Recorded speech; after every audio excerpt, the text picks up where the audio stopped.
ನಮಸ್ಕಾರ. ಮುಖ್ಯಾಂಶಗಳು. ಬ್ಯಾಂಕಿಂಗ್ ಕ್ಷೇತ್ರದಲ್ಲಿ ಅಕ್ರಮ ನಡೆಸುವವರ ವಿರುದ್ಧ ಕಠಿಣ ಕ್ರಮ.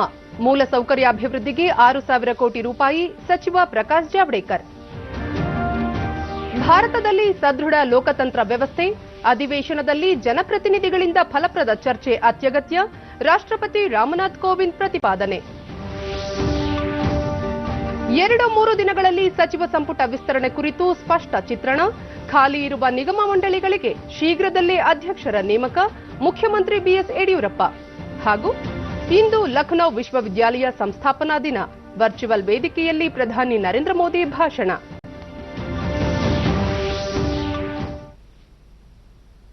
ವಾರ್ತೆಗಳ ವಿವರ. ಆರ್ಥಿಕ ಅವ್ಯವಹಾರಗಳು ನಡೆದಿರುವ ಹಿನ್ನೆಲೆಯಲ್ಲಿ ಲಕ್ಷ್ಮೀ ವಿಲಾಸ್ ಬ್ಯಾಂಕ್ ಅನ್ನು ಡಿಬಿಎಸ್ ಬ್ಯಾಂಕ್ ಇಂಡಿಯಾ ಲಿಮಿಟೆಡ್ನೊಂದಿಗೆ ವಿಲೀನ ಮಾಡಲು ಕೇಂದ್ರ ಸಚಿವ ಸಂಪುಟ ಸಭೆ ಮಹತ್ವದ ನಿರ್ಧಾರ ಕೈಗೊಂಡಿದೆ. ಇಂದು ನಡೆದ ಸಚಿವ ಸಂಪುಟ ಸಭೆಯ ಬಳಿಕ ಮಾಹಿತಿ ನೀಡಿದ ವಾರ್ತಾ ಮತ್ತು ಪ್ರಸಾರ ಸಚಿವ ಪ್ರಕಾಶ್ ಜಾವಡೇಕರ್, ಲಕ್ಷ್ಮೀ ವಿಲಾಸ್ ಬ್ಯಾಂಕ್ನಲ್ಲಿ 20 ಲಕ್ಷ ಠೇವಣಿದಾರರಿದ್ದು 20,000 ಕೋಟಿ ರೂಪಾಯಿಗೂ ಅಧಿಕ ಠೇವಣಿ ಇಟ್ಟಿದ್ದಾರೆ ಮತ್ತು 4,000ದಷ್ಟು ನೌಕರರಿದ್ದಾರೆ ಎಂದರು. ಅವ್ಯವಹಾರ ನಡೆದಿರುವ ಹಿನ್ನೆಲೆಯಲ್ಲಿ ಈ ಬ್ಯಾಂಕ್ ಅನ್ನು ಡಿಬಿಎಸ್ ಬ್ಯಾಂಕ್ ಇಂಡಿಯಾ ಲಿಮಿಟೆಡ್ನೊಂದಿಗೆ ವಿಲೀನ ಮಾಡುವ ಮೂಲಕ ಠೇವಣಿದಾರರು ಹಾಗೂ ನೌಕರರ ಹಿತ ಕಾಯಲು ನಿರ್ಧರಿಸಲಾಗಿದೆ ಎಂದರು. ಅಂತಾರಾಷ್ಟ್ರೀಯ ಮಟ್ಟದಲ್ಲಿ ಉತ್ತಮ ಹೆಸರನ್ನು ಗಳಿಸಿರುವ ಖಾಸಗಿ ಬ್ಯಾಂಕ್ ಜತೆ ವಿಲೀನ ಮಾಡುತ್ತಿರುವ ಹಿನ್ನೆಲೆಯಲ್ಲಿ ಠೇವಣಿದಾರರು ಯಾವುದೇ ಕಾರಣಕ್ಕೂ ಆತಂಕಕ್ಕೆ ಒಳಗಾಗಬೇಕಿಲ್ಲ ಮತ್ತು ತಮ್ಮ ಹಣವನ್ನು ಹಿಂಪಡೆಯಲು ಮುಕ್ತ ಅವಕಾಶವಿದೆ ಎಂದರು. ಇದೇ ವೇಳೆ ಬ್ಯಾಂಕಿನಲ್ಲಿ ಅಕ್ರಮ ನಡೆಸಿರುವವರಿಗೆ ಕಾನೂನು ಪ್ರಕಾರ ಶಿಕ್ಷೆಗೆ ಒಳಪಡಿಸಲಾಗುತ್ತದೆ ಎಂದು ಹೇಳಿದರು. ದೇಶದಲ್ಲಿ ಮೂಲಸೌಕರ್ಯ ಅಭಿವೃದ್ಧಿಗೆಂದು ಸ್ಥಾಪಿಸಲಾಗಿರುವ ನ್ಯಾಷನಲ್ ಇನ್ವೆಸ್ಟ್ಮೆಂಟ್ ಅಂಡ್ ಇನ್ಫ್ರಾಸ್ಟ್ರಕ್ಚರ್ ಫಂಡ್ಗೆ ಸರ್ಕಾರದಿಂದ 6,000 ಕೋಟಿ ರೂಪಾಯಿಗಳ ವಿಶೇಷ ನೆರವು ನೀಡಲು ಸಂಪುಟದಲ್ಲಿ ನಿರ್ಧರಿಸಲಾಯಿತು. ಸುಮಾರು 111 ಲಕ್ಷ ಕೋಟಿ ರೂಪಾಯಿಗಳ ಮೂಲಸೌಕರ್ಯ ಅಭಿವೃದ್ಧಿ ಪ್ಯಾಕೇಜ್ನ ಕಾರ್ಯಕ್ರಮವನ್ನು ಜಾರಿಗೊಳಿಸಲಾಗುತ್ತಿದ್ದು, ಅಸಿಮ್ ಇನ್ಫ್ರಾ ಫೈನಾನ್ಸ್ ಲಿಮಿಟೆಡ್ ಮತ್ತು ಐಎಫ್ಎಲ್ ಇನ್ಫ್ರಾ ಫೈನಾನ್ಸ್ ಲಿಮಿಟೆಡ್ ಸುಮಾರು 70,000 ಕೋಟಿ ರೂಪಾಯಿಗಳನ್ನು ಸಾರ್ವಜನಿಕ ಬಾಂಡ್ ಮೂಲಕ ಸಂಗ್ರಹಿಸಲಿದೆ ಎಂದು ಸಚಿವರು ತಿಳಿಸಿದರು. This will be done through two companies, Asim Infra Finance Limited, which will finance greenfield and brownfield projects which are under construction. Depositor को अब कोई चिंता करने की जरूरत नहीं, बैंक में दौड़ने की जरूरत नहीं, क्योंकि एक बहुत अच्छे बैंक में जिनका बैलेंस शीट अच्छा है, जिनका कैपिटल एडेक्वेसी अच्छी है, जिनका अंतर्राष्ट्रीय प्रेजेंस है, ऐसे बैंक के साथ उनका विलय हो रहा है, अमालगमेशन जो हो रहा है, उससे सारे 20 लाख डिपॉजिटर्स को सुरक्षा मिलेगी. अब उनको दौड़ के अपना पैसा निकालने की जरूरत नहीं, लेकिन जो भी निकालना कुछ चाहता है वो कभी भी निकाल सकता है सुरक्षित रीति से. सरकार ने कि आरबीआई को कहा है कि दोषियों को सजा होनी चाहिए.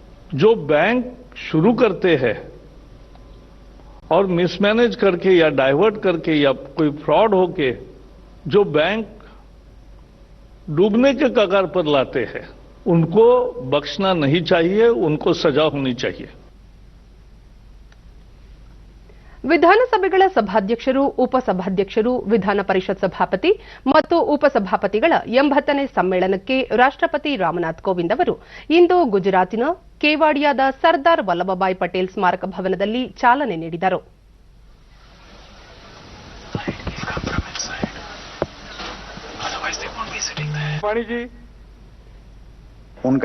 ಬಳಿಕ ರಾಷ್ಟ್ರಪತಿ ಪರಸ್ಪರ ಅಗೌರವವನ್ನು ಉಂಟು ಮಾಡುವಂತಹ ಯಾವುದೇ ಚರ್ಚೆ, ವಾದ ವಿವಾದಗಳಿಗೆ ಆಸ್ಪದ ನೀಡದೆ ಅರ್ಥಪೂರ್ಣವಾದ ಮತ್ತು ಜನಹಿತವನ್ನು ಕಾಪಾಡುವಂತಹ ಚರ್ಚೆಗಳನ್ನು ನಡೆಸಲು ಅವಕಾಶ ಮಾಡಿಕೊಡಬೇಕು ಮತ್ತು ಆಡಳಿತ ಹಾಗೂ ಪ್ರತಿಪಕ್ಷಗಳ ನಡುವೆ ಸಾಮರಸ್ಯವನ್ನು ಉಂಟು ಮಾಡಿ ತಮ್ಮ ಕ್ಷೇತ್ರಗಳ ಜನರ ಹಿತ ಕಾಪಾಡುವಂತಹ ನಿರ್ಧಾರಗಳನ್ನು ಕೈಗೊಳ್ಳುವಂತೆ ಮಾಡುವುದು ಸಂಸತ್ತು ಮತ್ತು ವಿಧಾನಮಂಡಲಗಳ ಮುಖ್ಯಸ್ಥರ ಜವಾಬ್ದಾರಿಯಾಗಿದೆ ಎಂದರು.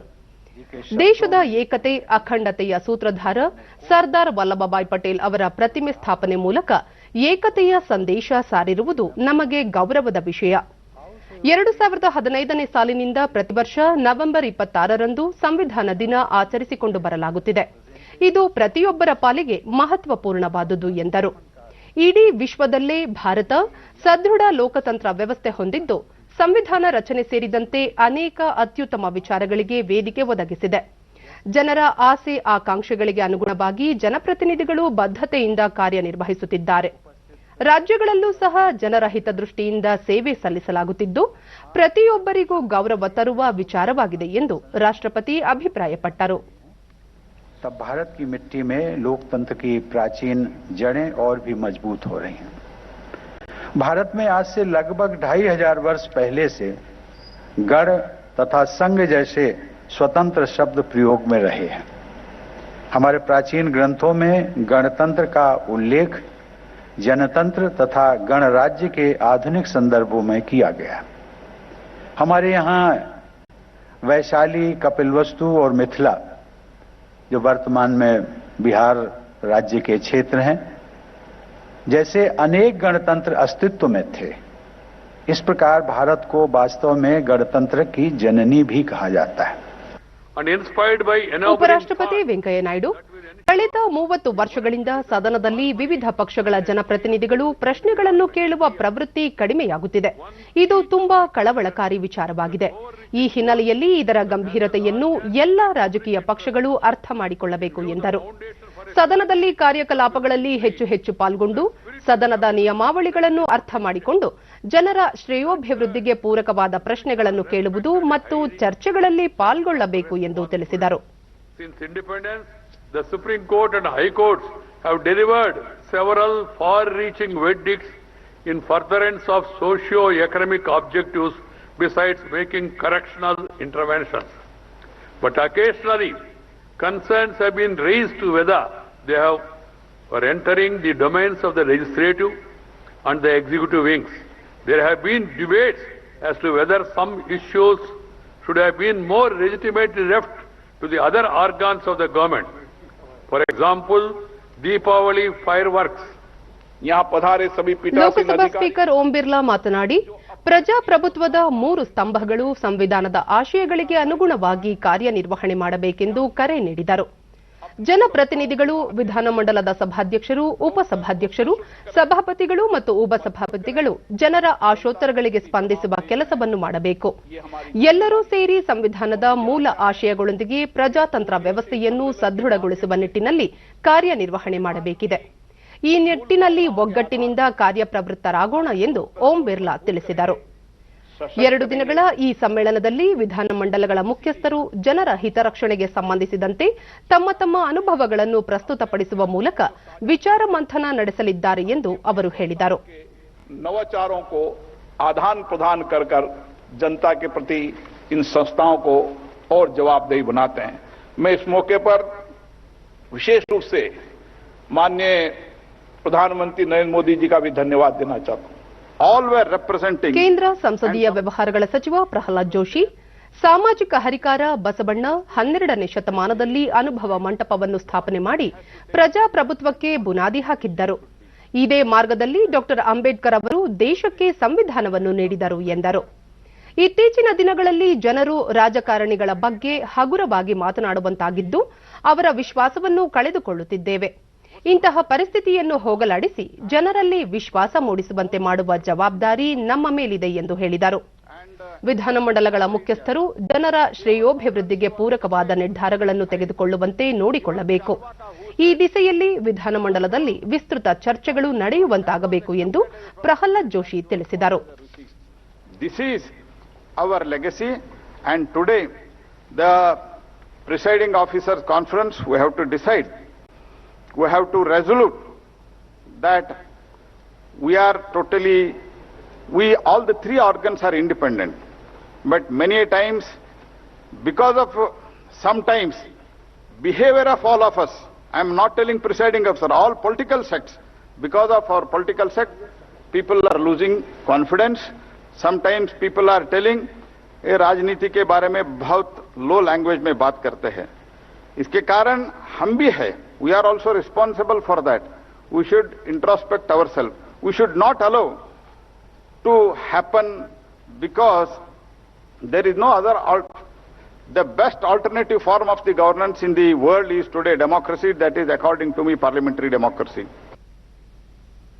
ನಿವಾರ್ ಚಂಡಮಾರುತದ ಪ್ರಭಾವ ರಾಜ್ಯದ ಮೇಲೂ ಉಂಟಾಗುವ ಸಾಧ್ಯತೆ ಇರುವ ಹಿನ್ನೆಲೆಯಲ್ಲಿ ಎಲ್ಲಾ ರೀತಿಯ ಮುಂಜಾಗ್ರತೆ ವಹಿಸಲು ತಿಳಿಸಲಾಗಿದೆ ಎಂದು ಮುಖ್ಯಮಂತ್ರಿ ಬಿಎಸ್ ಯಡಿಯೂರಪ್ಪ ಮೈಸೂರಿನಲ್ಲಿಂದು ತಿಳಿಸಿದ್ದಾರೆ. ತಮಿಳುನಾಡಿಗೆ ಆಗಮಿಸಿರುವ ನಿವಾರ್ ಚಂಡಮಾರುತ ರಾಜ್ಯವನ್ನು ಪ್ರವೇಶಿಸುವ ಸಾಧ್ಯತೆ ಇದೆ. ಈ ಹಿನ್ನೆಲೆಯಲ್ಲಿ ಎಲ್ಲಾ ರೀತಿಯ ಸಿದ್ಧತೆ ಮಾಡಿಕೊಳ್ಳುವಂತೆ ಹಾಗೂ ಮುಂಜಾಗ್ರತಾ ಕ್ರಮ ಕೈಗೊಳ್ಳುವಂತೆ ಸೂಚಿಸಲಾಗಿದೆ ಎಂದು ಹೇಳಿದರು. ರಾಜ್ಯದಲ್ಲಿ ಬಾಕಿ ಉಳಿದಿರುವ 25ರಿಂದ 30 ನಿಗಮ ಮಂಡಳಿಗಳಿಗೆ ಅಧ್ಯಕ್ಷರನ್ನು ನೇಮಿಸಲಾಗಿದ್ದು, ಇಂದು ಪಟ್ಟಿ ಬಿಡುಗಡೆ ಮಾಡಲಾಗುವುದು ಎಂದು ತಿಳಿಸಿದ ಮುಖ್ಯಮಂತ್ರಿ 2-3 ದಿನಗಳಲ್ಲಿ ಸಚಿವ ಸಂಪುಟ ವಿಸ್ತರಣೆ ಬಗ್ಗೆ ತಿಳಿಯಲಿದೆ ಎಂದು ಹೇಳಿದರು. ಇನ್ನೊಂದು 25-30 ಇವತ್ತು ಬಿಡುಗಡೆ ಆಗುತ್ತೆ. ನಂತರ ಯಾರ್ಯಾರು ಕೈ ಬಿಟ್ಟು ಹೋಗಿದೆ ಅವ್ರನ್ನೂ ಮಾಡ್ತೀವಿ. ಪುನರಚನೆ ವಿಚಾರದ ಬಗ್ಗೆ ಗೊತ್ತಾಗುತ್ತೆ ಇನ್ನೊಂದು 2-3 ದಿವಸ. ನಂತರ ಬಿಎಸ್ ಯಡಿಯೂರಪ್ಪ ಮೈಸೂರಿನ ಸುತ್ತೂರು ಕ್ಷೇತ್ರದ ಅತಿಥಿ ಗೃಹ ಮತ್ತು ಇತರೆ ಕಾಮಗಾರಿಗಳ ಶಿಲಾನ್ಯಾಸವನ್ನು ನೆರವೇರಿಸಿದರು. ಸುತ್ತೂರು ಶಿವರಾತ್ರಿ ದೇಶಿಕೇಂದ್ರ ಸ್ವಾಮೀಜಿ, ಉಪಮುಖ್ಯಮಂತ್ರಿ ಗೋವಿಂದ ಕಾರಜೋಳ, ಸಚಿವರಾದ ಬಸವರಾಜ ಬೊಮ್ಮಾಯಿ, ಎಸ್ಟಿ ಸೋಮಶೇಖರ್ ಮತ್ತಿತರರು ಉಪಸ್ಥಿತರಿದ್ದರು. ಬೆಳಗಾವಿ ಜಿಲ್ಲೆ ಅರಭಾವಿಯಲ್ಲಿ ಸರ್ಕಾರಿ ಉಪಕರಣಗಾರ ಮತ್ತು ತರಬೇತಿ ಕೇಂದ್ರ ಜಿಟಿಟಿಸಿ ಹಾಗೂ ನೂತನ ಕಟ್ಟಡಗಳ ಸಂಕೀರ್ಣವನ್ನು ಉಪಮುಖ್ಯಮಂತ್ರಿ ಹಾಗೂ ಉನ್ನತ ಶಿಕ್ಷಣ ಸಚಿವರೂ ಆಗಿರುವ ಡಾ ಸಿಎನ್ ಅಶ್ವತ್ಥನಾರಾಯಣ ನಿನ್ನೆ ಉದ್ಘಾಟಿಸಿದರು.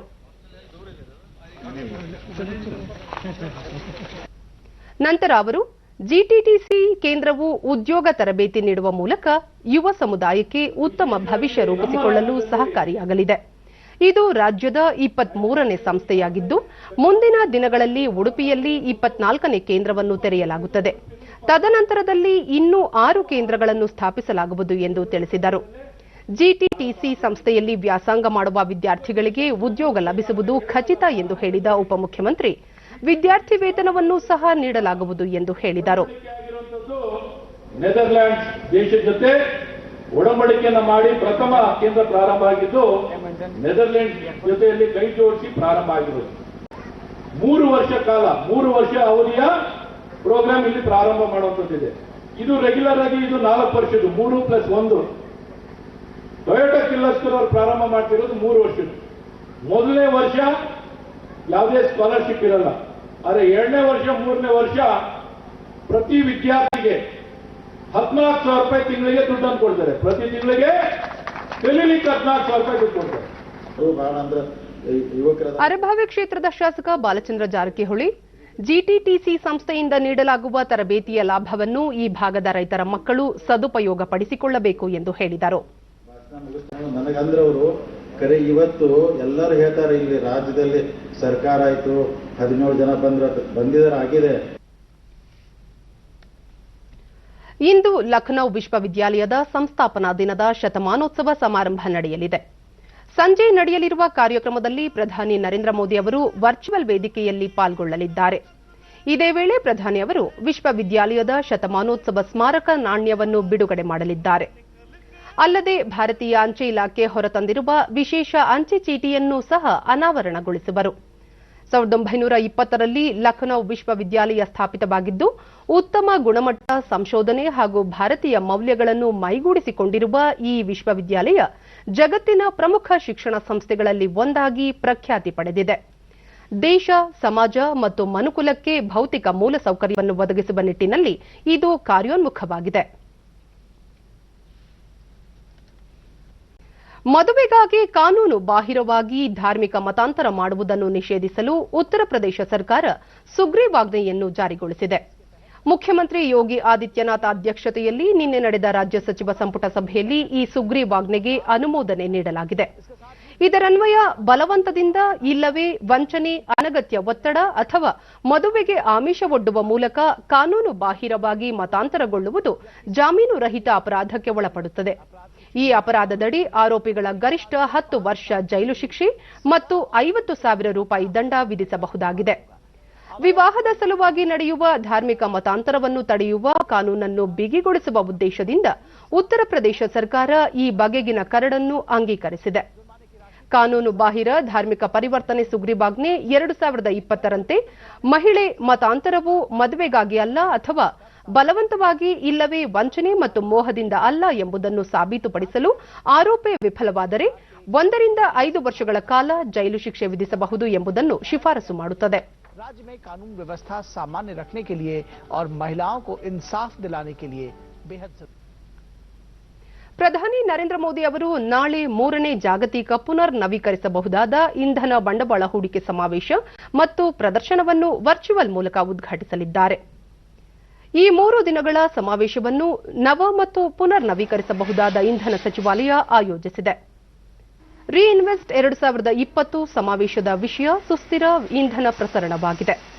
ಪುನರ್ ನವೀಕರಿಸಬಹುದಾದ ಮತ್ತು ಭವಿಷ್ಯದ ಇಂಧನ ಆಯ್ಕೆಗಳ ಕುರಿತು ಹಲವಾರು ಕಾರ್ಯಾಗಾರಗಳನ್ನು ಆಯೋಜಿಸುವುದರ ಜೊತೆಗೆ ಪುನರ್ ನವೀಕರಿಸಬಹುದಾದ ಇಂಧನ ಕ್ಷೇತ್ರದಲ್ಲಿನ ಉತ್ಪಾದಕರು, ಹೂಡಿಕೆದಾರರ ಉತ್ಪನ್ನಗಳು ಮತ್ತು ಯೋಜನೆಗಳ ಪ್ರದರ್ಶನವನ್ನು ಏರ್ಪಡಿಸಲಾಗಿದೆ. ಈ ಸಮಾವೇಶದಲ್ಲಿ 75ಕ್ಕೂ ಹೆಚ್ಚು ಅಂತಾರಾಷ್ಟ್ರೀಯ ಸಚಿವಾಲಯಗಳ ಪ್ರತಿನಿಧಿಗಳು, 1,000ಕ್ಕೂ ಅಧಿಕ ಉದ್ಯಮದ ನಾಯಕರು ಮತ್ತು 50,000ಕ್ಕೂ ಹೆಚ್ಚು ಪ್ರತಿನಿಧಿಗಳು ಪಾಲ್ಗೊಳ್ಳಲಿದ್ದಾರೆ. ಇಂಧನ ಕ್ಷೇತ್ರದಲ್ಲಿನ ಅಭಿವೃದ್ಧಿಯನ್ನು ಹೆಚ್ಚು ಮಾಡುವುದು, ಪುನರ್ ನವೀಕರಿಸಬಹುದಾದ ಇಂಧನ ಸಂಪರ್ಕದಲ್ಲಿ ಜಾಗತಿಕ ಹೂಡಿಕೆ, ಸಮುದಾಯ ಪಾಲ್ಗೊಳ್ಳುವಂತೆ ಮಾಡುವುದು ಸೇರಿದಂತೆ ಇಂಧನ ಕ್ಷೇತ್ರದಲ್ಲಿನ ಉನ್ನತಿಗೆ ಪೂರಕವಾಗಿ ಈ ಸಮಾವೇಶವನ್ನು ಆಯೋಜಿಸಲಾಗುತ್ತಿದೆ. ದೇಶದಲ್ಲಿ ಕಳೆದ 24 ಗಂಟೆಗಳಲ್ಲಿ 44,376 ಕೊರೋನಾ ಸೋಂಕು ಪ್ರಕರಣಗಳು ಪತ್ತೆಯಾಗಿದ್ದು, ಒಟ್ಟು ಸೋಂಕಿತರ ಸಂಖ್ಯೆ 92,22,217ಕ್ಕೆ ಏರಿಕೆಯಾಗಿದೆ. ದೇಶದಲ್ಲಿ ಕೊರೋನಾ ಸೋಂಕಿತರ ಚೇತರಿಕೆ ಪ್ರಮಾಣದಲ್ಲಿ ಏರಿಕೆಯಾಗುತ್ತಿದ್ದು, ಒಟ್ಟು 86,42,771 ಸೋಂಕಿತರು ಗುಣಮುಖರಾಗಿದ್ದಾರೆ. ಇದರೊಂದಿಗೆ ಚೇತರಿಕೆ ಪ್ರಮಾಣ 93.72ಕ್ಕೆ ಹೆಚ್ಚಳವಾಗಿದೆ. ಒಂದೇ ದಿನ 481 ಮಂದಿ ಮೃತಪಟ್ಟಿದ್ದು, ಒಟ್ಟು 1,34,699 ಮಂದಿ ಮೃತಪಟ್ಟಿದ್ದಾರೆ. ಮರಣ ದರ 1.46ಕ್ಕೆ ತಗ್ಗಿದೆ. 4,44,746 ಸೋಂಕಿತರು ವಿವಿಧ ಆಸ್ಪತ್ರೆಗಳಲ್ಲಿ ಚಿಕಿತ್ಸೆ ಪಡೆಯುತ್ತಿದ್ದು, ಸಕ್ರಿಯ ಪ್ರಕರಣಗಳ ಸಂಖ್ಯೆ 4.82ಕ್ಕೆ ಇಳಿಕೆಯಾಗಿದೆ. ಕರ್ನಾಟಕ ಸೇರಿದಂತೆ 5 ರಾಜ್ಯಗಳಲ್ಲಿ 234 ಕೋಟಿ ರೂಪಾಯಿಗಳ 7 ಆಹಾರ ಸಂಸ್ಕರಣಾ ಯೋಜನೆಗಳಿಗೆ ಕೇಂದ್ರ ಸರ್ಕಾರ ಅನುಮೋದನೆ ನೀಡಿದೆ. ನಿನ್ನೆ ಕೇಂದ್ರ ಆಹಾರ ಸಂಸ್ಕರಣೆ ಉದ್ದಿಮೆಗಳ ಸಚಿವ ನರೇಂದ್ರ ಸಿಂಗ್ ತೋಮರ್ ಅಧ್ಯಕ್ಷತೆಯಲ್ಲಿ ನಡೆದ ಅಂತರ ಸಚಿವಾಲಯ ಅನುಮೋದನಾ ಸಮಿತಿ ಸಭೆಯಲ್ಲಿ ಈ ನಿರ್ಧಾರ ಕೈಗೊಳ್ಳಲಾಗಿದೆ. ಈ ಬಗ್ಗೆ ಹೇಳಿಕೆಯನ್ನು ಬಿಡುಗಡೆ ಮಾಡಿರುವ ಕೇಂದ್ರ ಆಹಾರ ಸಂಸ್ಕರಣೆ ಉದ್ದಿಮೆಗಳ ಸಚಿವಾಲಯ, ಕರ್ನಾಟಕ, ಮೇಘಾಲಯ, ಗುಜರಾತ್, ಮಧ್ಯಪ್ರದೇಶ ಮತ್ತು ಮಹಾರಾಷ್ಟ್ರ ರಾಜ್ಯಗಳಲ್ಲಿ ಈ 7 ಯೋಜನೆಗಳು ಅನುಷ್ಠಾನಗೊಳ್ಳಲಿವೆ. ಇವುಗಳಿಗೆ ಕೇಂದ್ರ ಸರ್ಕಾರ 60,87 ಲಕ್ಷ ರೂಪಾಯಿಗಳ ಸಹಾಯಧನ ನೀಡಲಿದೆ ಎಂದು ತಿಳಿಸಿದೆ. ಪ್ರಧಾನಮಂತ್ರಿ ಕಿಸಾನ್ ಸಂಪದ ಯೋಜನೆಯಡಿಯಲ್ಲಿ ಈ ಘಟಕಗಳನ್ನು ಆರಂಭಿಸಲು ಬಂದಿದ್ದ ಪ್ರಸ್ತಾವನೆಗಳನ್ನು ಪರಿಶೀಲಿಸಿ ಅನುಮೋದನೆ ನೀಡಲಾಗಿದೆ. ಈ ಯೋಜನೆಗಳಿಗೆ ಖಾಸಗಿ ಸಂಸ್ಥೆಗಳು 173,81 ಲಕ್ಷ ರೂಪಾಯಿಗಳ ಬಂಡವಾಳ ಹೂಡಿಕೆ ಮಾಡಲಿದ್ದು, 7,750 ಜನರಿಗೆ ಉದ್ಯೋಗ ಲಭಿಸಲಿದೆ ಎಂದು ತಿಳಿಸಿದೆ. ಸರ್ಕಾರದ ಸಕಾಲಿಕ ಕ್ರಮಗಳಿಂದಾಗಿ ಕೋಲಾರ ಜಿಲ್ಲೆಯಲ್ಲಿ ಕೊರೋನಾ ಸೋಂಕಿತರ ಚೇತರಿಕೆ ಪ್ರಮಾಣ ಗಣನೀಯವಾಗಿ ಏರಿಕೆಯಾಗಿದ್ದು, ಸಾವಿನ ಪ್ರಮಾಣ ತೀವ್ರವಾಗಿ ಇಳಿಮುಖವಾಗಿದೆ. ಇದರಿಂದಾಗಿ ಜನಸಾಮಾನ್ಯರಲ್ಲಿ ಹೊಸ ಭರವಸೆ ಮೂಡಿದ್ದು, ಸೋಂಕಿನಿಂದ ಚೇತರಿಸಿಕೊಂಡ ವ್ಯಕ್ತಿಗಳ ಅನುಭವ ಸ್ಫೂರ್ತಿಯಾಗಿದೆ. ಸರ್ಕಾರಿ ಆಸ್ಪತ್ರೆ ಮತ್ತು ಕೋವಿಡ್-19 ದೃಢಪಟ್ಟ ವಾರ್ಡ್ಗಳಲ್ಲಿ ಸೋಂಕು ತಡೆಗಟ್ಟುವ ಕ್ರಮಗಳನ್ನು ಅನುಸರಿಸಿ ಸ್ವಚ್ಛತೆಗೆ ಹೆಚ್ಚಿನ ಆದ್ಯತೆ ನೀಡಲಾಗಿದ್ದು, ಆಧುನಿಕ ತಂತ್ರಜ್ಞಾನಗಳನ್ನು ಅಳವಡಿಸಿ ಚಿಕಿತ್ಸೆ ನೀಡಲಾಗುತ್ತಿದೆ.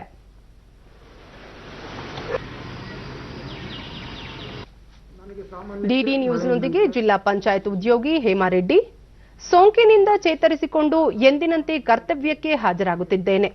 ಸೋಂಕಿತರಿಗೆ ಸರ್ಕಾರಿ ಆಸ್ಪತ್ರೆಯಲ್ಲಿ ಉತ್ತಮವಾದ ಚಿಕಿತ್ಸೆ ದೊರೆಯುತ್ತಿದೆ. ಜನತೆ ಸೋಂಕು ಕುರಿತು ಭಯಪಡದೆ ಸರ್ಕಾರದ ನಿಯಮಗಳನ್ನು ಅನುಸರಿಸಬೇಕೆಂದು ತಿಳಿಸಿದರು. ಇದು ರ್ಯಾಪಿಡ್ ಆಂಟಿಜೆನ್ ಟೆಸ್ಟ್ ಮಾಡಿಸಿದ್ದು, ಅದರಲ್ಲಿ ನನಗೆ ಪಾಸಿಟಿವ್ ಅಂತ ಬಂತು. ವಕೀಲ ಲಕ್ಷ್ಮೀನಾರಾಯಣ, ಸೂಕ್ತ ವೈದ್ಯಕೀಯ ಚಿಕಿತ್ಸೆಯಿಂದ ಸೋಂಕಿತರು ಗುಣಮುಖರಾಗುತ್ತಿದ್ದಾರೆ. ಕಡ್ಡಾಯವಾಗಿ ಮುಖಗವಸು ಧರಿಸಿ ವ್ಯಕ್ತಿಗತ ಅಂತರ ಕಾಪಾಡಿಕೊಳ್ಳಬೇಕೆಂದು ಸಲಹೆ ನೀಡಿದರು. ಈ ವಿಚಾರವನ್ನ ಹೇಳ್ತಾ ಇರ್ತೀನಿ, ನನ್ನಿಂದ ಸಲಹೆಗಳನ್ನು ಪಡಿತಾ ಇರ್ತಾರೆ.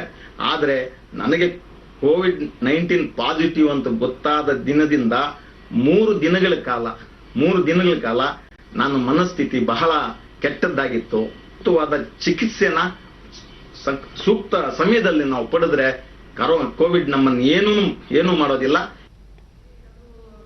ಮಾನಸಿಕ ಆರೋಗ್ಯ ಅಧಿಕಾರಿ ಡಾಕ್ಟರ್ ಪಾವನ, ಚಳಿಗಾಲದಲ್ಲಿ ಜನರು ಸೋಂಕಿನ ಬಗ್ಗೆ ಹೆಚ್ಚಿನ ಜಾಗೃತಿ ವಹಿಸಬೇಕು. ಸೋಂಕಿತರು ಮಾನಸಿಕ ಸ್ಥೈರ್ಯ ಕಳೆದುಕೊಳ್ಳದೆ ಚಿಕಿತ್ಸೆಗೆ ಧನಾತ್ಮಕವಾಗಿ ಸ್ಪಂದಿಸಬೇಕು ಎಂದರು. ಸೈಕಲಾಜಿಕಲಿ ಏನಾಗುತ್ತೆ, ಇದು ಒಂಥರ ಡಿಪ್ರೆಸಿಂಗ್ ಸಿಚುವೇಶನ್ ಇರ್ಬೋದು, ಒಂಥರ ಯಾರು ನನ್ನ ಜೊತೆನಲ್ಲಿ ಇಲ್ಲ, ನನ್ನ ಸಪೋರ್ಟಿಗೆ ಇಲ್ಲ ಅನ್ನುವಂಥ ಒಂದು ಮನೋಭಾವನೆ ಹುಟ್ಟೋದು, ಒತ್ತಡ ಪರಿಸ್ಥಿತಿನಲ್ಲಿ ಇದ್ದಾಗ ಇದಕ್ಕೆ ಟ್ರೀಟ್ಮೆಂಟ್ ತಗೊಳ್ಳುವಂಥದ್ದು ಅವಶ್ಯಕತೆ ಇದೆ. ವೈದ್ಯಾಧಿಕಾರಿ ರಮೇಶ್, ಜಿಲ್ಲೆಯಲ್ಲಿ ಎಲ್ಲರಿಗೂ ಸೂಕ್ತವಾದ ಚಿಕಿತ್ಸೆ ದೊರೆಯುತ್ತಿದೆ. ಜನರು ಹೆಚ್ಚಿನ ಮುಂಜಾಗ್ರತಾ ಕ್ರಮಗಳನ್ನು ವಹಿಸಿ ಕೋವಿಡ್-19 ತಡೆಗಟ್ಟಲು ಸಹಕರಿಸಬೇಕೆಂದು ಮನವಿ ಮಾಡಿದರು. ಉತ್ತಮ ಅಂತ ನಾನು ಭಾವಿಸ್ತೀನಿ. ಆದ್ದರಿಂದ ಜನಗಳು ಈ ಚಳಿಗಾಲ ಬಂದಾಗ ವೈರಸ್ ದ್ವಿಗುಣಗೊಳ್ತದೆ. ಮತ್ತೆ ಈ ವೈರಸ್ ವಿಚಿತ್ರ ಏನು ಅಂದ್ರೆ ಅದು ರೂಪಾಂತರಗೊಳ್ತಾ ಇರ್ತದೆ. ಇವತ್ತಿನ ಇರೋದು ನಾಳೆ ಇರೋದಿಲ್ಲ. ಅದು ಮತ್ತೆ ಅದೇ ವೈರಸ್ ನಮ್ಗೆ ಅಟ್ಯಾಕ್ ಆಗ್ಬೋದು. ಫಸ್ಟ್ ಟೈಮ್ ಬಂದಿರೋರಿಗೆ ಮತ್ತೆ ಸೆಕೆಂಡ್ ಟೈಮ್ ಅಟ್ಯಾಕ್ ಆಯಿತು ಅಂತಂದ್ರೆ ಅವ್ರಿಗೆ ಬಹಳ ರೋಗದ ಲಕ್ಷಣಗಳು. ರಾಜ್ಯದ ಉತ್ತರ ಕನ್ನಡ ಜಿಲ್ಲೆಯ ಹೊನ್ನಾವರನ ತಾಲೂಕಿನ ಕಾಸರಕೋಡಿನಲ್ಲಿ ಕಾಂಡ್ಲಾ ನಡಿಗೆ ಎಂಬ ಪ್ರವಾಸಿ ತಾಣವನ್ನು ನಿರ್ಮಿಸಲಾಗಿದ್ದು, ಕಾಂಡ್ಲಾ ಕಾಡಿನ ಕುರಿತು ಜಾಗೃತಿ ಮೂಡಿಸಲು ಇದು ಸಹಕಾರಿಯಾಗಿದೆ. ಕಾಂಡ್ಲಾ ಗಿಡಗಳು ಮಣ್ಣಿನ ಸವಕಳಿ ತಡೆಯುವುದರ ಜೊತೆಗೆ ಚಂಡಮಾರುತ ಹಾಗೂ ಸುನಾಮಿಯ ಪ್ರಭಾವವನ್ನು ತಗ್ಗಿಸಬಲ್ಲ ಶಕ್ತಿಯನ್ನು ಹೊಂದಿವೆ. ಈ ಹಿನ್ನೆಲೆಯಲ್ಲಿ ಕಾಸರಕೋಡಿನ ಅರಣ್ಯ ಇಲಾಖೆಯು ಕಾಂಡ್ಲಾ ನಡಿಗೆ ಮಾರ್ಗವನ್ನು ನಿರ್ಮಿಸಿದ್ದು, ಇದರ ಬೆಳವಣಿಗೆ ಹಾಗೂ ಪ್ರಾಮುಖ್ಯತೆಯನ್ನು ಸಾರುವ ಫಲಕಗಳನ್ನು ಹಾಕಲಾಗಿದೆ.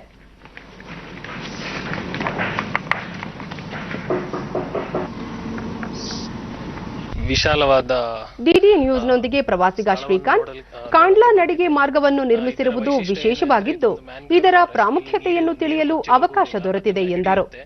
ಅದನ್ನು ನಮ್ಮ ಫಾರೆಸ್ಟ್ ಆಫೀಸರ್ ಅವರು ಎಲ್ಲ ತೋರಿಸಿ ನಮಗೆ ಇಲ್ಲಿ ಹೆಂಗಿದೆ ಅಂತ ಹೇಳಿ ತೋರಿಸಿದ್ದಾರೆ. ನಮಗೆ ಇದು ಒಳ್ಳೆ ಸ್ಥಳ. ಇದು ಬೆಂಗಳೂರಲ್ಲಿ ನಮಗೆ ನೋಡಕ್ಕೆ ಸಿಗುವುದಿಲ್ಲ. ಇಲ್ಲಿ ಹೊಸದಾಗಿ ಮತ್ತೋರ್ವ ಪ್ರವಾಸಿಗ ಶ್ರೀನಾಥ್, ಕಾಂಡ್ಲಾ ಗಿಡಗಳ ಬಗ್ಗೆ ತಿಳಿದುಕೊಳ್ಳಲು ಇದೊಂದು ಅತ್ಯುತ್ತಮ ಪ್ರವಾಸಿ ತಾಣವಾಗಿದೆ. ಈ ಸ್ಥಳವು ಚಿತ್ರೀಕರಣ ಮಾಡಲು ಇಲ್ಲಿ ಉತ್ತಮವಾದ ಪರಿಸರ ನಿರ್ಮಾಣವಾಗಿದೆ ಎಂದು ತಿಳಿಸಿದರು. ಪ್ರೀ ವೆಡ್ಡಿಂಗ್ ಶೂಟ್ ಅದಕ್ಕೆಲ್ಲ ಒಳ್ಳೆ ಆಗ್ತದೆ ಇಲ್ಲಿ ಮಾಡ್ಲಿಕ್ಕೆ. ಮತ್ತೆ ಇದೊಂದ್ಸಲಿ ಏನೋ ಲೈಫ್ ಟೈಮ್ ವಿಸಿಟ್ ಇದ್ದ ಹಾಗೆ ನೀವು ಬಂದು ನೋಡ್ಕೊಂಡು ಹೋಗಿ. It's a very cool place, very good place, silent, made for people who love peace. This is a best place. 330 Honnavar ವಲಯ ಅರಣ್ಯ ಅಧಿಕಾರಿ ಶರತ್ ಶೆಟ್ಟಿ, ಕಾಂಡ್ಲಾ ನಡಿಗೆ ಮಾರ್ಗವು 330 ಮೀಟರ್ ಉದ್ದವಾಗಿದ್ದು, ಸುತ್ತು ಕಾಂಡ್ಲಾ ಗಿಡಗಳನ್ನು ಬೆಳೆಸಲಾಗಿದೆ. ಕಾಂಡ್ಲಾ ಗಿಡಗಳ ಬಗ್ಗೆ ಸಾರ್ವಜನಿಕರಿಗೆ ಅರಿವು ಮೂಡಿಸಲು ಹಾಗೂ ವಿದ್ಯಾರ್ಥಿಗಳಿಗೆ ಅಧ್ಯಯನ ಮಾಡಲು ಈ ಯೋಜನೆ ಸಹಕಾರಿಯಾಗಿದೆ ಎಂದು ಮಾಹಿತಿ ನೀಡಿದರು. ಪ್ರಾಮುಖ್ಯತೆಯನ್ನು ತಿಳಿಸಿಕೊಡುವುದು ಹಾಗೂ ಸಾರ್ವಜನಿಕರಿಗೆ ಹಾಗೂ ಪ್ರವಾಸಿಗರಿಗೆ ಕೂಡ ಈ ಬಗ್ಗೆ ಮಾಹಿತಿಯನ್ನು ನಾವು ನೀಡುವುದು ನಮ್ಮ ಮುಖ್ಯ ಉದ್ದೇಶವಾಗಿರುತ್ತದೆ. ಈ ಷರತ್ತು ಹಿನ್ನೆಲೆಯಲ್ಲಿ ಅಂದಾಜು ಒಂದು 14 ಜಾತಿಯ ವಿವಿಧ ಜಾತಿಯ ಕಾಂಡ್ಲಾ ಗಿಡಗಳಿರ್ತವೆ. ಈ ಒಂದು ಕಾಂಡ್ಲಾ ನಡಿಗೆ ಅತ್ಯುತ್ತಮವಾಗಿ ಮೂಡಿ ಬಂದಿದೆ. ಇದನ್ನು ಸಾರ್ವಜನಿಕರು ಕೂಡ ಬಹಳ ಇಷ್ಟಪಡ್ತಾ ಇದ್ದಾರೆ. ಪ್ರವಾಸಿಗರು ಬಹಳ ಹೆಚ್ಚಿನ ಸಂಖ್ಯೆಯಲ್ಲೂ ಬಂದು ಹೋಗ್ತಾ ಇದ್ದಾರೆ. ಭಾರತೀಯ ಕೃಷಿ ಮತ್ತು ತೋಟಗಾರಿಕಾ ಸಂಶೋಧನಾ ಸಂಸ್ಥೆ ಐಸಿಎಆರ್, ಐಐಎಚ್ಆರ್ ಹಾಗೂ ಕೇಂದ್ರ ವಾರ್ತಾ ಮತ್ತು ಪ್ರಸಾರ ಸಚಿವಾಲಯ ಜಂಟಿಯಾಗಿ ಇಂದು ಆತ್ಮನಿರ್ಭರ ಕೃಷಿ ತರಕಾರಿಗಳು ಎಂಬ ವಿಷಯವಾಗಿ ವೆಬಿನಾರ್ ಆಯೋಜಿಸಿತ್ತು. ಐಸಿಎಂಆರ್ನ ತರಕಾರಿ ಬೆಳೆ ವಿಭಾಗದ ಮುಖ್ಯಸ್ಥರಾದ ಡಾ ಕೆ ಮಾಧವಿರೆಡ್ಡಿ ವಿವಿಧ ತರಕಾರಿ ಮತ್ತು ಹಣ್ಣುಗಳಲ್ಲಿರುವ ಪೌಷ್ಟಿಕಾಂಶಗಳ ಜೊತೆಗೆ ವೈವಿಧ್ಯ ತಳಿಗಳ ಕುರಿತು ಮಾಹಿತಿ ನೀಡಿದರು. ಗುಣಮಟ್ಟದ ಬೀಜ ಸಂರಕ್ಷಣೆ ಹಾಗೂ ಉತ್ಪಾದನೆಯ ಬಗ್ಗೆ ತಿಳಿಸಿದ ಅವರು ತರಕಾರಿ ಮತ್ತು ಹಣ್ಣುಗಳಲ್ಲಿ ಕೀಟ ನಿರ್ವಹಣೆ ಮಾಡುವ ವಿಧಾನಗಳ ಕುರಿತು ಮಾಹಿತಿ ನೀಡಿದರು.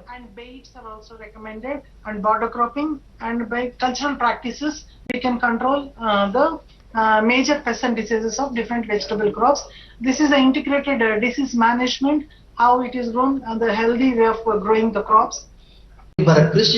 ಕೃಷಿ ವಿಜ್ಞಾನಿ ಡಾಕ್ಟರ್ ಬಿ ನಾರಾಯಣಸ್ವಾಮಿ, ಭಾರತ ಕೃಷಿ ಪ್ರಧಾನ ದೇಶವಾಗಿದ್ದು 51% ಮಂದಿ ಕೃಷಿ ಕ್ಷೇತ್ರದಲ್ಲಿ ತೊಡಗಿಕೊಂಡಿದ್ದಾರೆ. ಜಿಡಿಪಿಗೆ ಮಹತ್ವದ ಕೊಡುಗೆ ನೀಡುತ್ತಿದೆ ಎಂದರು. ವೆಜಿಟಬಲ್ ಕ್ರಾಪ್ಸ್, ಆತ್ಮನಿರ್ಭರ ಕೃಷಿಯಲ್ಲಿ ಪೋಸ್ಟ್ ಹಾರ್ವೆಸ್ಟ್ ಟೆಕ್ನಾಲಜಿ, ಕೊಯ್ಲೋತ್ತರ ಹಾಗೂ ಮೌಲ್ಯವರ್ಧನೆಯ ತಂತ್ರಜ್ಞಾನಗಳು, ಆತ್ಮನಿರ್ಭರ ಕೃಷಿಯಲ್ಲಿ ಅಲಂಕಾರಿಕ ಬೆಳೆಗಳು ಮತ್ತೆ ಔಷಧೀಯ ಸಸ್ಯಗಳ ಬಗ್ಗೆ ಮುಂದಿನ ಒಂದು ಎಪಿಸೋಡ್ ನಲ್ಲಿ ನಾವು ಪ್ರೆಸೆಂಟ್ ಮಾಡೋರಿದ್ದೇವೆ. ಮೈಸೂರು ಕ್ಷೇತ್ರ ಜನಸಂಪರ್ಕ ಕಾರ್ಯಾಲಯದ ಉಪನಿರ್ದೇಶಕರಾದ ಡಾಕ್ಟರ್ ಟಿಸಿ ಪೂರ್ಣಿಮಾ ಮಾತನಾಡಿ ಆತ್ಮನಿರ್ಭರ ಭಾರತ ಯೋಜನೆಯ ಪ್ರಾಮುಖ್ಯತೆಯನ್ನು ತಿಳಿಸಿದರು.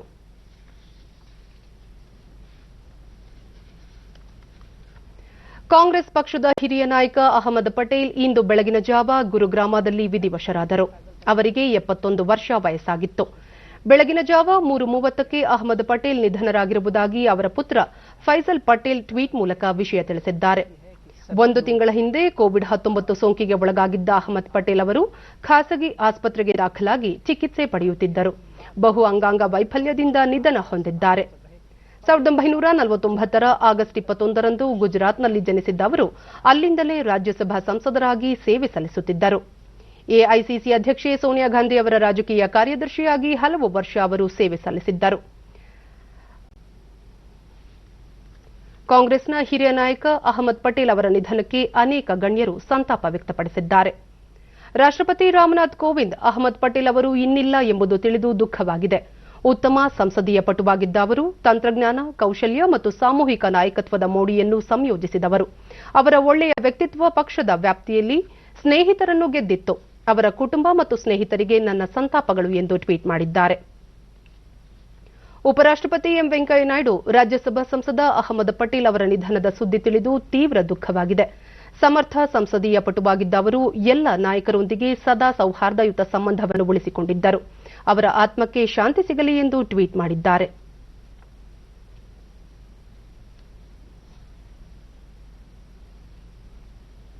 ಪ್ರಧಾನಿ ನರೇಂದ್ರ ಮೋದಿ ಅಹಮದ್ ಪಟೇಲ್ ಅವರ ನಿಧನದಿಂದ ಬೇಸರವಾಗಿದೆ. ಸಾರ್ವಜನಿಕ ಜೀವನದಲ್ಲಿ ಸಾಕಷ್ಟು ವರ್ಷಗಳನ್ನು ಕಳೆದಿರುವ ಅವರು ಸಮಾಜಕ್ಕೆ ಉತ್ತಮ ಸೇವೆ ಸಲ್ಲಿಸಿದ್ದರು. ಅವರ ತೀಕ್ಷ್ಣ ಮನಸ್ಸಿನಿಂದಾಗಿ ಕಾಂಗ್ರೆಸ್ ಪಕ್ಷವನ್ನು ಬಲಪಡಿಸುವಲ್ಲಿ ಅಹಮದ್ ಪಟೇಲ್ ಪಾತ್ರ ಸದಾ ನೆನಪಿನಲ್ಲಿ ಉಳಿಯುತ್ತದೆ ಎಂದು ಸ್ಮರಿಸಿ ಅವರ ಪುತ್ರ ಫೈಸಲ್ನೊಂದಿಗೆ ಮಾತನಾಡಿ ಸಂತಾಪ ವ್ಯಕ್ತಪಡಿಸಿದ್ದಾರೆ. ಎಐಸಿಸಿ ಅಧ್ಯಕ್ಷೆ ಸೋನಿಯಾ ಗಾಂಧಿ ಅಹಮದ್ ಪಟೇಲ್ ಅವರು ತಮ್ಮ ಇಡೀ ಜೀವನವನ್ನು ಕಾಂಗ್ರೆಸ್ ಪಕ್ಷಕ್ಕಾಗಿ ಸಮರ್ಪಿಸಿದರು. ಪಕ್ಷಕ್ಕಾಗಿನ ಅವರ ನಂಬಿಕೆ, ದೃಢತೆ, ಬದ್ಧತೆ ಅಗಾಧವಾಗಿತ್ತು. ದೀರ್ಘಕಾಲ ತಮ್ಮ ರಾಜಕೀಯ ಕಾರ್ಯದರ್ಶಿಯಾಗಿದ್ದ ಅವರನ್ನು ಕಳೆದುಕೊಂಡಿರುವುದು ತೀವ್ರ ದುಃಖವಾಗಿದೆ ಎಂದು ಸಂತಾಪ ಸಂದೇಶದಲ್ಲಿ ಹೇಳಿದ್ದಾರೆ. ಕಾಂಗ್ರೆಸ್ ನಾಯಕ ರಾಹುಲ್ ಗಾಂಧಿ ಇಂದು ದುಃಖದ ದಿನ. ಕಾಂಗ್ರೆಸ್ ಪಕ್ಷದ ಆಧಾರ ಸ್ತಂಭವಾಗಿದ್ದ ಅಹಮದ್ ಪಟೇಲ್ ಅತ್ಯಂತ ಕಷ್ಟದ ಸಮಯದಲ್ಲೂ ಪಕ್ಷದ ಜೊತೆಗೆ ನಿಂತಿದ್ದರು. ಕಾಂಗ್ರೆಸ್ನ ಅಪಾರ ಆಸ್ತಿಯಂತಿದ್ದ ಅವರನ್ನು ಕಳೆದುಕೊಂಡಿರುವುದು ತೀವ್ರ ದುಃಖವಾಗಿದೆ ಎಂದು ಸ್ಮರಿಸಿದ್ದಾರೆ.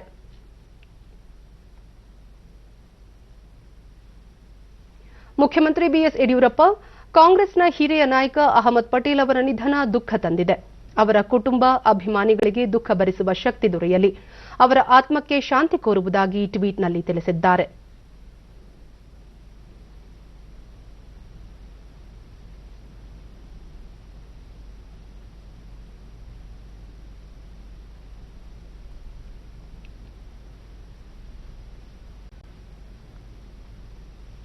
ವಿಧಾನಸಭೆ ವಿರೋಧ ಪಕ್ಷದ ನಾಯಕ ಸಿದ್ದರಾಮಯ್ಯ ಪಕ್ಷದ ಹಿರಿಯ ನಾಯಕ ಹಾಗೂ ಆತ್ಮೀಯರೂ ಆಗಿದ್ದ ಅಹಮದ್ ಪಟೇಲ್ ನಿಧನದಿಂದ ಆಘಾತಕ್ಕೀಡಾಗಿದ್ದೇನೆ.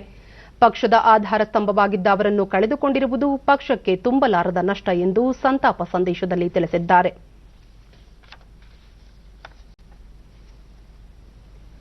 ಕೊನೆಯಲ್ಲಿ ಮತ್ತೊಮ್ಮೆ ಮುಖ್ಯಾಂಶಗಳು.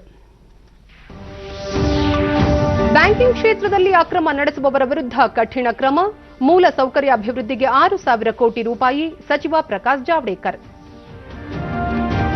ಭಾರತದಲ್ಲಿ ಸದೃಢ ಲೋಕತಂತ್ರ ವ್ಯವಸ್ಥೆ, ಅಧಿವೇಶನದಲ್ಲಿ ಜನಪ್ರತಿನಿಧಿಗಳಿಂದ ಫಲಪ್ರದ ಚರ್ಚೆ ಅತ್ಯಗತ್ಯ, ರಾಷ್ಟ್ರಪತಿ ರಾಮನಾಥ್ ಕೋವಿಂದ್ ಪ್ರತಿಪಾದನೆ.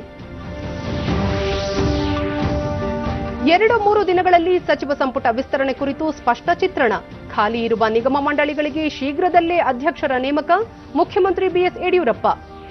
ಹಾಗೂ ಇಂದು ಲಖನೌ ವಿಶ್ವವಿದ್ಯಾಲಯ ಸಂಸ್ಥಾಪನಾ ದಿನ, ವರ್ಚುವಲ್ ವೇದಿಕೆಯಲ್ಲಿ ಪ್ರಧಾನಿ ನರೇಂದ್ರ ಮೋದಿ ಭಾಷಣ.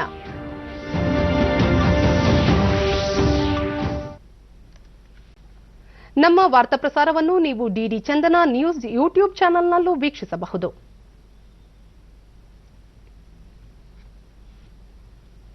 ನಮ್ಮ ಮುಂದಿನ ವಾರ್ತಾ ಪ್ರಸಾರ ಸಂಜೆ 7 ಗಂಟೆಗೆ ಡಿಡಿ ಚಂದನದಲ್ಲಿ. ನಮಸ್ಕಾರ.